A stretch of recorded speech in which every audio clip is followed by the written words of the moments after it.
ढोल की पोल। एक बार एक जंगल के निकट दो राजाओं के बीच घोर युद्ध हुआ। एक जीता दूसरा हारा। सेनाएं अपने नगरों को लौट गई। बस सेना का एक ढोल पीछे रह गया। उस ढोल को बजा बजाकर सेना के साथ गए भांड व चारण रात को वीरता की कहानियां सुनाते थे। युद्ध के बाद एक दिन आंधी आई। आंधी के जोर में वह ढोल लुढ़कता पुढ़कता एक सूखे पेड़ के पास जाकर टिक गया। उस पेड़ की सूखी टहनियां ढोल से इस तरह से सट गई थी कि तेज हवा चलते ही ढोल पर टकरा जाती थी और ढमाढम की गुंजायमान आवाज होती। एक सियार उस क्षेत्र में घूमता था। उसने ढोल की आवाज़ सुनी। वह बड़ा भयभीत हुआ। ऐसी अजीब आवाज़ बोलते पहले उसने किसी जानवर को नहीं सुना था। वह सोचने लगा कि यह कैसा जानवर है जो ऐसी जोरदार बोली बोलता है, ढमाढम। सियार छिपकर ढोल को देखता रहता, यह जानने के लिए कि यह जीव उड़ने वाला है या चार टांगों पर दौड़ने वाला। एक दिन सियार झाड़ी के पीछे छुपकर ढोल पर नजर रखे था। तभी पेड़ से नीचे उतरती हुई एक गिलहरी कूदकर ढोल पर उतरी। हल्की सी ढम की आवाज़ भी आई। गिलहरी ढोल पर बैठी दाना कुतरती रही। सियार बड़बड़ाया, ओह, तो यह कोई हिंसक जीव नहीं है, मुझे भी डरना नहीं चाहिए। सियार फूंक फूंक कर कदम रखता ढोल के निकट गया।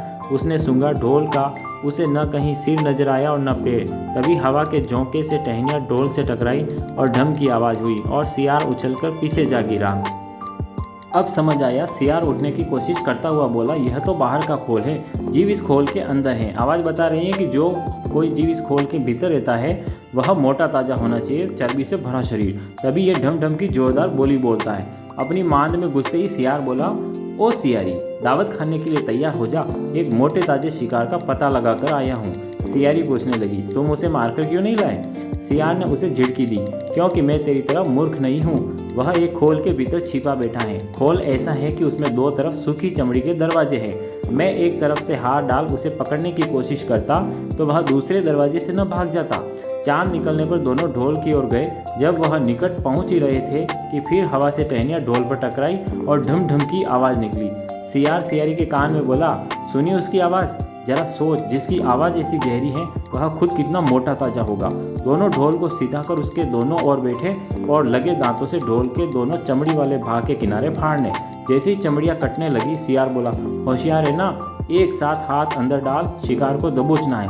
दोनों ने हूँ की आवाज़ के साथ हाथ ढोल के भीतर डाले और अंदर टटोलने लगे। अंदर कुछ नहीं था। एक दूसरे के हाथ ही पकड़ना है। दोनों चिल्लाए, हैं, यहाँ तो कुछ नहीं है, और वे माथा पीट कर रह गए। शिक्षा, शेखी मारने वाले ढोल की तरह अंदर से खोखले होते हैं।